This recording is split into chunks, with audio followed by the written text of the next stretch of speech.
Dear students and parents, welcome to Dr. TCS Career Guidance. So, students and parents, మీ అందరికి JEE mains general session అనేది complete అయిపోయింది. సరే, నేను చెప్పబోయేటువంటి information అనేది కూడా మీరు అదర్ యూట్యూబ్ ఛానల్స్లో కానీ అదర్ సోర్సెస్ ద్వారా తెలుసుకొని ఉండొచ్చు.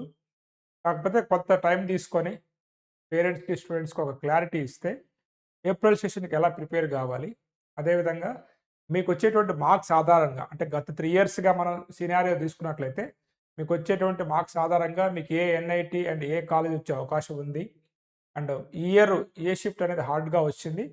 కొంత ఏదైతే ఐఐటి ఫ్యాకల్టీ ఉంటారో, ఎందుకంటే అన్ని క్వశ్చన్స్ గ్యాదర్ చేసిన తర్వాత కొంత వాళ్ళు అంచనా వేస్తున్నటువంటి మార్క్స్ ఏంటి అనేటువంటి అన్ని విషయాలు కూడా ఈ వీడియోలో డిస్కస్ చేయబోతున్నాను. తద్వారా ఇక మీరు ఎటువంటి ఎగ్జామ్స్ ప్లాన్ చేసుకోవాల్సి ఉంటుంది, ఏప్రిల్ సెషన్స్కి మీరు ప్రిపేర్ కావాల్సి ఉంటుందా లేదా అనేటువంటి అన్ని విషయాలు, దాదాపు అన్ని విషయాలు కూడా ఈ వీడియోలో డిస్కస్ చేయబోతున్నాను. కాబట్టి ఎవరైతే జేఈ మెయిన్స్ జనరల్ సెషన్ రాశారో, ఏప్రిల్ రాద్దాం అనుకుంటున్నారో, మీరు ఈ వీడియోని పూర్తిగా చూసినట్లయితే మీకంటూ ఒక అవగాహన వచ్చే ఛాన్స్ ఉంది. మీకు ఏ కాలేజీలో సీట్ వస్తుందో కూడా మీకు అర్థమవుతుంది అనమాట. ఫస్ట్ టైం కనుక మీరు మన ఛానల్ చూస్తున్నట్లయితే, ఇప్పటివరకు మన ఛానల్ సబ్స్క్రైబ్ చేయనట్లయితే ఛానల్ సబ్స్క్రైబ్ చేయండి. ఎందుకంటే చాలామంది వీడియోస్ చూస్తున్నారు. ఓన్లీ 30-40% ఆఫ్ ది పీపుల్ మాత్రమే సబ్స్క్రైబ్ చేసుకున్నారు. మీరు సబ్స్క్రైబ్ చేసుకున్నట్లయితే అదొక బలంగా మనకు ఉంటుంది. అదేవిధంగా వేరే వాళ్ళకి కూడా చేరే అవకాశం ఉంటుంది. కాబట్టి ఒక క్షణం ఆగి ఈ డేటా అంతా సేకరించి మీ ముందుకు తీసుకొస్తున్నది కాబట్టి మా టీమ్‌కి మీరు ఇచ్చేటువంటి అప్రిషియేషన్‌గా ఉంటుంది. కాబట్టి ఒక లైక్ ఇవ్వండి, ఒక హైప్ ఇవ్వండి. ఇక మనం వీడియోలోకి వెళ్దాము. సో, ఈ ఇయర్ గనుక మీరు తీసుకున్నట్లయితే, అంటే గత కొన్ని సంవత్సరాలుగా మీకు ఇచ్చాను. ఏ విధంగా మనకి ఇక్కడ జేఈ మెయిన్స్ రాస్తున్నటువంటి స్టూడెంట్స్ సంఖ్య పెరుగుతుంది ఏంటనేది కూడా మీకు ప్రీవియస్‌గా కూడా మీకు చెప్పాను నేను. కాంపిటీషన్ అనేది పెరగబోతా ఉంది. అసలు తగ్గదని చెప్పేసి. బట్ ఇక్కడ 14,00,000 చాలామంది స్టూడెంట్స్ అప్లై చేసినప్పటికి కూడా ఫైనల్‌గా మనకి ఎన్టీఏ ఇచ్చినటువంటి ఆధారంగా అయితే రిజిస్టర్డ్ క్యాండిడేట్స్ అంటే అన్ని పర్ఫెక్ట్‌గా ఉన్నటువంటి క్యాండిడేట్స్ తీసుకున్నట్లయితే 13,50,969 అనమాట. కానీ ఎగ్జామ్‌ని రాసింది 13,368 మంది. సో, కొంత మీకు ఇక్కడ గ్యాప్ అనేది కనబడుతూనే ఉంది మీకు. సో, అంటే ఇక్కడ 12,58,136 మెంబర్స్ 2025లో ఇక్కడ మనకి అపీర్ అయినట్లయితే ఇక్కడ దాదాపు 13,00,000 అనమాట. అంటే మీకు ఇక్కడ తీసుకున్నట్లయితే ఒక 45,000 అబోవ్ స్టూడెంట్స్ అనేది ఈ ఇయర్ అనేది ఇంక్రీజ్ అయ్యారనమాట. అంటే కాంపిటీషన్ అనేది కొంత ఇంక్రీజ్ అయింది. అది మీరు గమనించాల్సి ఉంటుంది. అదేవిధంగా జేఈకి సంబంధించిన మెంటర్‌షిప్ ఏమైనా కావాలనుకున్నట్లయితే జోసా కౌన్సిలింగ్, సీసాప్ కౌన్సిలింగ్‌కి ఈ నెంబర్‌కి మీరు వాట్సాప్ మెసేజ్ పెట్టుకోవచ్చు. నెక్స్ట్ వచ్చేసి మనకి ఇక ఇది 2025లో అన్ని షిఫ్ట్‌లకి జరిగినటువంటి ఒరిజినల్ కట్ ఆఫ్ అనమాట. ఇక్కడ మీరు తీసుకున్నట్లయితే 22 జనవరి నుంచి 29 జనవరి ఈవినింగ్ వరకు జరిగినటువంటి షిఫ్ట్‌లలో వచ్చినటువంటి 99%కి ఎన్ని మార్క్స్ వచ్చాయి ఏందనేది ఇక్కడ మీరు తీసుకున్నట్లయితే ఒక 22 మార్నింగ్ షిఫ్ట్ 2025లో 158, 28 148, ఈ 200 ఈ వీటిని అంటే కొంత లోయెస్ట్ మార్క్స్‌ని, హైయెస్ట్ మార్క్స్‌ని పక్కన పెట్టినట్లయితే 186, 178, 187, 180, 171, 174, 176 అనమాట. అంటే అరౌండ్ 170 ప్లస్ ఉన్నట్లయితే ఖచ్చితంగా మనకి 99% అనేది వచ్చే ఛాన్స్ కనబడుతుందనమాట. కాబట్టి ఇది ఒకటి చూసుకోండి. ఎందుకంటే మీకు చాలామంది చెప్తా ఉంటారు కాబట్టి మీకు అంటే మీకు కూడా ఒక రిఫరెన్స్ లాగా ఉండాలి కాబట్టి 99%కి 170 అబోవ్ ఉన్నట్లయితే ఈ ఇయర్, ఎందుకంటే పేపర్స్ కూడా లాస్ట్ ఇయర్‌తో కంపేర్ చేసినట్లయితే, లాస్ట్ ఇయర్ జనవరి సెషన్‌తో కంపేర్ చేసినట్లయితే కొంత టఫ్ అనే చెప్పుకోవాలి. కాబట్టి ఈ 170 ప్లస్ వస్తున్నట్లయితే 99%లో మీరు ఉన్నట్లే అనమాట. అలానే ఇక్కడ అన్ని పర్సెంటైల్ కూడా లాస్ట్ ఇయర్ ఇది 2025 జనవరి అటెంప్ట్ కట్ ఆఫ్ కాబట్టి చూసుకోండి. అదేవిధంగా మీకు ఇన్ జనరల్‌గా 99.9 ప్లస్ అన్నట్లయితే ఈ రేంజ్ చూసుకోండి. అంటే 2023లో, 24లో, 25లో ఈ రేంజ్ మార్క్స్ కనుక ఉన్నట్లయితే స్టూడెంట్స్‌కి 99.9 ఇన్ని మార్క్స్ వచ్చినట్లయితే ఖచ్చితంగా మీకు 99.9, 99.5 అనుకున్నట్లయితే 235 నుంచి 245, 235 నుంచి 245, 230 నుంచి 242 చూసుకోండి. ఇట్లా ఈ మార్క్స్ వచ్చినట్లయితే ఈ పర్సెంటేజ్ వచ్చే అవకాశం. 99 ప్లస్ అనుకున్నట్లయితే 195-205, ఇక్కడ కూడా 24లో కూడా 199-205, 190-200 అనమాట. అదేవిధంగా 98 ప్లస్ తీసుకున్నా కానీ ఇది ప్రీవియస్ ఇయర్ యొక్క ఏదైతే ఉందో కొంత 99.9 నుంచి 90% వరకు వస్తున్నటువంటి మార్క్స్ రేంజ్ అనమాట. ఇది మనం తీసుకున్నాం అనమాట శిక్ష నుంచి. అదేవిధంగా ఈ ఇయర్ ఏదైతే మనకి జనవరిలో జరిగిందో ఒకసారి మీరు చూసుకోండి. మీరు ఏ సెషన్‌లో రాసారో, మీకు ఏది టఫ్ ఏందనేది ఏ రోజుకి ఆ రోజు మనకు చెప్పడం అనేది జరిగింది. కానీ ఇక్కడ మనకి 24థ్ ఈవినింగ్ అంటే అందరు ఫ్యాకల్టీ ఇచ్చిన ఫీడ్‌బ్యాక్ ప్రకారం 24థ్ ఈవినింగ్ జరిగినటువంటిది కొంచెం డిఫికల్ట్ పేపర్ అని చెప్పారు. అదేవిధంగా 24థ్ మార్నింగ్ పేపర్ కూడా డిఫికల్ట్‌గానే ఉంది. ఓకే. ఆ రోజు 24థ్ జరిగినటువంటి మాత్రం డిఫికల్ట్‌గా ఉంది. ఇది 29థ్ కాదు 28 ఇది. సో, ఇది మీకు అప్రాక్సిమేట్‌గా 99% నుంచి 95% వరకు మీరు రాసినటువంటి షిఫ్ట్‌లలో ఈ మార్క్స్ వస్తున్నట్లయితే మీకింత పర్సెంటేజ్ వచ్చే అవకాశం ఉంది. ఇదొచ్చేసి కట్ ఆఫ్ ఈ సంవత్సరం ఎలా ఉండబోతుంది అనేది కూడా మనం ఇక్కడ అంచనా వేసామనమాట. కట్ ఆఫ్ అనేది సో, మీకు ఆ షిఫ్ట్‌లలో మీరు రాసినట్లయితే ఆ కట్ ఆఫ్ అనేది ఎంతుంటుంది ఏందనేది ఇక్కడ కూడా ఇవ్వడం అనేది జరిగిందనమాట. ఇది టోటల్‌గా ఏదైతే మనకు జరిగిందో జేఈఈ మెయిన్ జనవరిలో జరిగిందో ఎక్స్‌పెక్టెడ్ మార్క్స్ వర్సెస్ పర్సెంటైల్ అనమాట. కొంత మనం ఏ రోజుకి ఆ రోజు అనాలిసిస్ చేసినా మళ్ళీ ఫ్యాకల్టీ ఫీడ్‌బ్యాక్ ఆధారంగా ఫ్యాకల్టీని కొంచెం అడిగి వాళ్ళ వాళ్ళ డేటా తీసుకొని ఇక్కడ మీకు చెప్తున్నటువంటి అనమాట. ఓకేనా? ఇది మీరు చూసుకున్నట్లయితే మార్క్స్ వర్సెస్ పర్సెంటైల్ ఎక్స్‌పెక్టెడ్ అనమాట ఇది.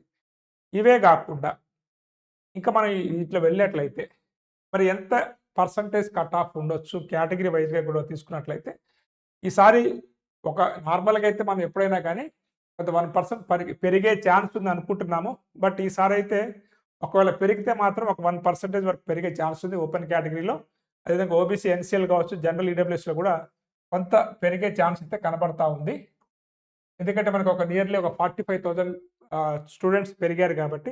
But at the same time students ఏదో పేపర్ డిఫికల్టీ లెవెల్ కూడా పెరిగింది కాబట్టి చెప్పలేము. స్టూడెంట్స్ పెరిగారు కాబట్టి పెరుగుతుంది అనుకుంటున్నాం.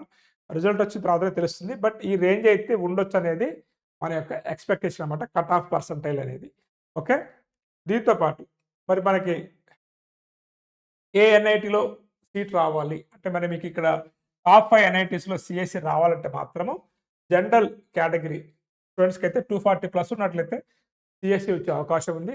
ఓబీసీ అండ్ ఈడబ్ల్యూఎస్ అయితే 225, ఎస్సీ, ఎస్టీ అయితే 170+ మార్క్స్ వచ్చినట్లయితే మీకు సీఎస్‌సి టాప్ 5 ఎన్ఐటీలో వచ్చే ఛాన్స్ ఉంది.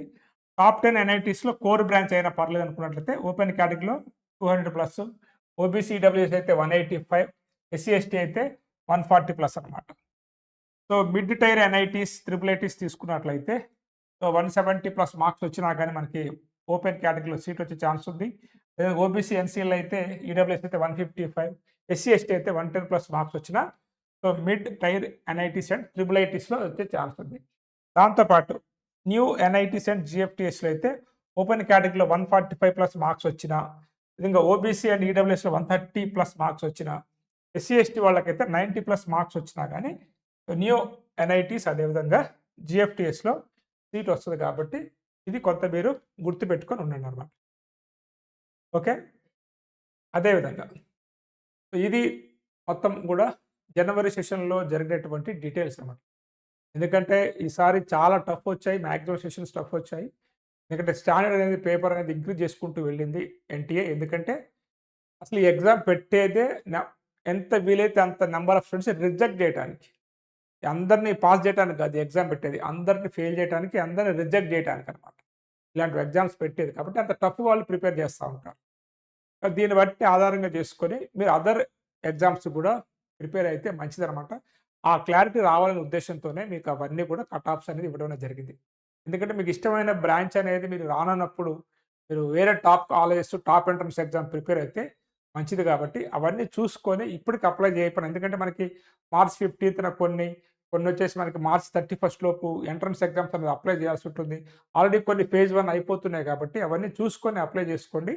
అదేవిధంగా మీ ఇంట్లో ఎవరైనా పిల్లలు 8థ్ క్లాస్ అండ్ అబోవ్ చదువుతున్నా, ఇయర్ 10థ్ క్లాస్ కంప్లీట్ కాబోతున్నా, ఇంటర్మీడియేట్ కంప్లీట్ కాబోతున్నా, 10థ్ క్లాస్ తర్వాత ఏ గ్రూప్ తీసుకోవాలి, ఐఐటీ ఫౌండేషన్‌లో వెయ్యాలా లేదా, ఇంటర్మీడియేట్ తర్వాత ఏ ఇంజినీరింగ్‌లో ఏ బ్రాంచ్ తీసుకోవాలి, ఒక 8థ్ క్లాస్ చదువుతూ ఐఐటీ ఫౌండేషన్‌లో ఉన్నట్లయితే వీరిలో ఎటువంటి స్కిల్స్ ఉన్నాయి అనేటువంటి అన్ని విషయాలు కూడా మన ఏఐ స్కిల్ టెస్ట్ ద్వారా మనం చాలామంది స్టూడెంట్స్‌కి కండక్ట్ చేసి ఇప్పటివరకు గైడ్ చేయడం జరిగింది కాబట్టి మీలో ఎవరైనా ఈ స్కిల్ టెస్ట్ రాద్దాం అనుకున్నట్లయితే ఈ వాట్సాప్ నెంబర్‌కి మీరు మెసేజ్ పెట్టొచ్చు. ఈ టెస్ట్ ఫీజ్ వచ్చేసి మనకి రూ. 2,500 ఉంటుంది.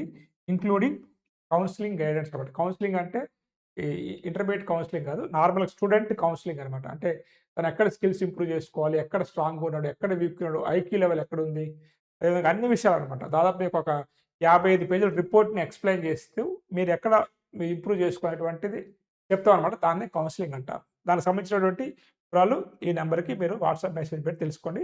అదేవిధంగా ఇక మీరు ఫర్దర్‌గా ప్రిపేర్ అవుతున్నటువంటి ఆల్ ఎంట్రన్స్ ఎగ్జామ్స్ కావచ్చు, రేపు జరగబోయేటువంటి జోస్తా సీసాట్ కౌన్సెలింగ్‌లో నా గైడెన్స్ కావాలనుకున్నట్లయితే ఈ యొక్క పెయిడ్ మెంటర్‌షిప్ మీరు తీసుకోవచ్చు.